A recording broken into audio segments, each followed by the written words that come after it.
누가복음 15장 11절에서 32절을 보겠습니다. 두 아들의 비유. 두 아들의 비유를 간단히 알아보는데 이 비유의 의미를 알기 위하여 문맥의 흐름부터 잠시 살펴보겠습니다. 14장에서는 예수님이 제자들에게 복음을 잘 가르쳐 주시며 누룩이 없는 복음의 말씀만 전해야 한다고 말씀하십니다.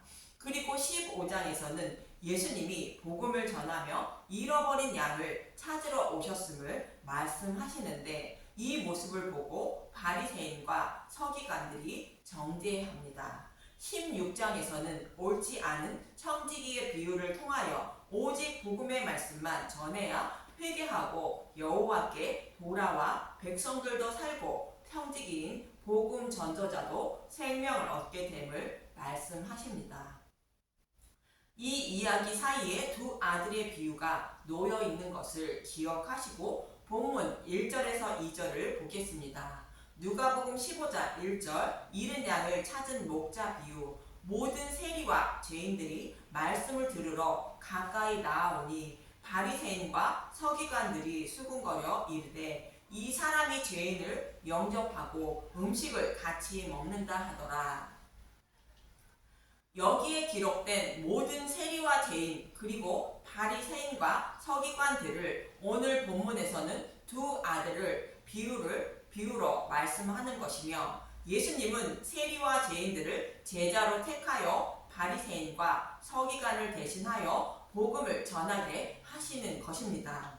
이러한 의미로 본문 11절은 이렇게 말합니다. 누가복음 15장 11절 잃은 아들을 되찾은 아버지의 비유. 또 이르시되 어떤 사람에게 두 아들이 있는데 그 둘째가 아버지에게 말하되 아버지여 재산 중에서 내게 돌아올 분깃을 내게 주소서 하는지라. 아버지가 그 살림을 각각 나눠 주었더니 하나님에게는 바리새인과 서기관들이 속해 있는 남유다라는 큰 아들이 있고 유다인들이 부정한 이방인으로 여기고 있는 북이스라엘이라는 작은 아들이 있습니다. 하나님은 이 두 아들에게 하나님의 살림인 복음이 숨겨진 율법을 동일하게 나누어 주셨습니다. 그런데 작은 아들인 북이스라엘은 성전에 있는 예루살렘을 떠나 금송아지와 바알을 섬기며 아버지가 주신 율법이라는 재산을 모두 탕진하게 됩니다. 반면에 큰 아들인 유다는 아버지가 주신 율법을 생명처럼 여기며 성전을 떠나지 않고 하나님을 섬기게 됩니다. 참고로 유다를 큰 아들이라 말하는 것은 유다의 후손으로 예수님이 오시기 때문입니다. 그런데 약속하신 메시아인 예수님이 오시자 큰 아들인 유다는 예수님을 배척하게 되고 예수님은 유다가 아닌 작은 아들이 살고 있는 갈릴리에 본문 1절에서 2절의 말씀처럼 사역을 하시게 됩니다. 아버지가 주신 재산인 율법을 모두 탕진한 작은 아들은 백성 중 한 사람을 만났다고 본문 15절은 말하고 있습니다. 누가복음 15장 15절 가서 그 나라 백성 중 한 사람에게 붙여 사니 그가 그를 둘러보내어 돼지를 치게 하였는데 여기서 백성 중 한 사람은 교회의 장자이신 예수님을 말하는데 예수님이 갈릴리 지역에서 사역하시는 모습을 말합니다. 그리고 예수님은 세리와 죄인을 택하여 제자로 삼아 부정한 짐승인 곧 복음을 모르는 자를 돼지를 치게 하신 것처럼 바리새인과 서기관을 대신하여 복음을 전하게 하실 것을 말합니다. 이어지는 본문 16절을 보면 누가복음 15장 16절 그가 돼지 먹는 지엄 열매로 배를 채우고자 하되 주는 자가 없는지라. 여기서 돼지 먹는 지엄 열매는 뿌리라는 뜻을 가진 케라스라는 단어에서 유래된 케라티온이라는 단어로 지엄 나무의 꼬투리, 옥수수 껍데기의 뜻이 있습니다. 그래서 킹 제임스 성경은 이렇게 번역하고 있습니다. 킹 제임스 성경으로 보겠습니다. 누가복음 15장 16절 그가 돼지가 먹는 곡식 껍질로 배를 채우고자 하였으나 그에게 주는 사람은 아무도 없더라. 이렇게 번역하고 있는 것으로 지업 열매는 아버지가 주신 살림인 율법을 상징하는 것입니다. 율법 속에는 복음이 숨겨져 있는 것으로 이 율법이 아버지가 가지고 있는 살림인 것이며 율법은 껍질이고 그 속에는 알곡인 복음이 숨겨져 있는 것입니다. 하나님이 주신 살림인 생명의 양식에는 율법 속에 복음이 숨겨져 있는 것이며 부정한 짐승인 돼지는 껍데기인 율법만 먹고 그런 돼지가 정한 짐승이 되기 위해서는 알곡인 복음의 말씀만 먹어야 하는 것입니다.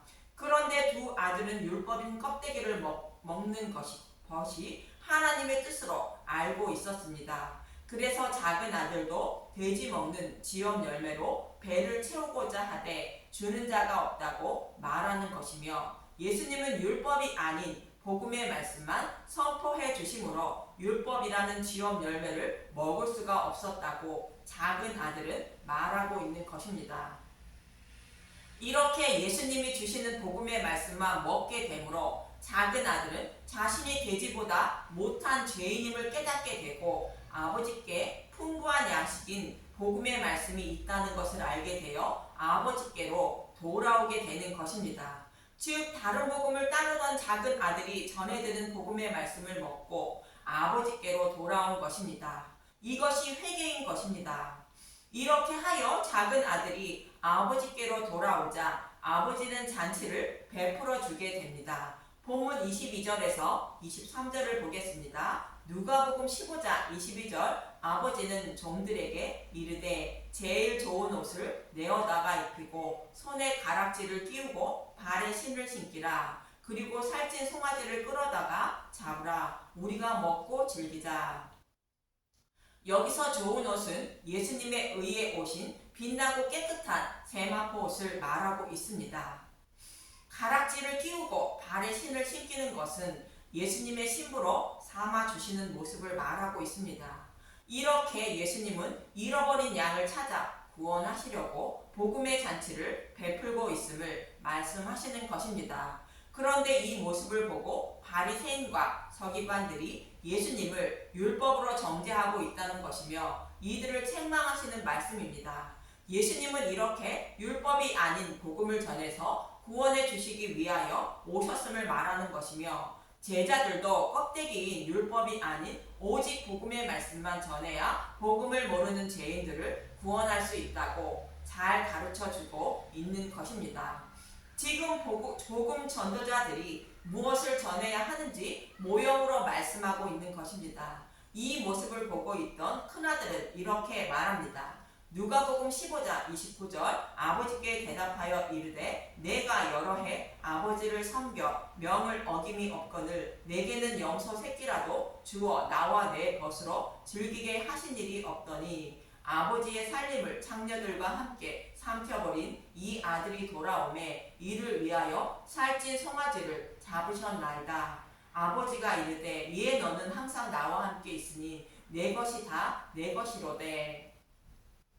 율법을 생명처럼 여기며 하나님을 섬기고 있는 자신에게는 잔치를 베풀어 주지 않았다는 것입니다. 큰 아들에게 잔치를 베풀어 주지 않았다는 것은 껍데기인 지업 열매만 먹는 율법의 행위로 천국 잔치에 참여할 수 없음을 말씀하고 있는 것입니다. 이 말씀은 마치 다른 옷을 입고 천국 잔치에 참여하라는 자가 쫓겨나가는 모습과 같은 의미입니다. 마태복음 22장 13절 임금이 사환들에게 말하되 그 손발을 묶어 바깥 어두운 데에 내던지라. 거기서 슬피 울며 이를 갈게 되리라 하니라. 이러한 의미로 예수님은 너는 항상 나와 함께 있으니 내 것이 다 내 것이라 말씀하시는 것입니다. 유대인들은 하나님이 주신 율법을 지키고 있으므로 당연히 구원받은 하나님 백성으로 생각하고 있는 것과 같은 말씀입니다. 이러한 큰 아들에게 이어지는 옳지 않은 청지기의 비유를 통하여 말씀하시는데 율법만 전하면 율법 백성들은 죄가 감면받지 못하여 구원받지 못하지만 복음을 전해야 백성들이 죄를 사함받아 구원받게 되고 자신도 생명을 얻게 됨을 말씀하시는 것입니다. 이처럼 두 아들의 비유는 율법을 생명처럼 여기고 있는 바리새인과 서기관들을 책망하시는 말씀이며 이들을 대신하여 세리와 죄인들을 제자로 삼아 껍데기가 아닌 알곡인 복음을 잘 가르쳐 주시고 복음을 전하게 하여 잃어버린 영을 찾으려는 예수님의 모습을 그려주고 있는 것입니다. 그래서 저와 여러분도 오직 복음의 말씀만 전하고 들어야 천국 잔치에 참여할 수 있음을 잊지 마시고 오직 누룩이 없는 복음의 말씀만 듣고 있는 분들이 되시길 간절히 기도드립니다. 감사합니다.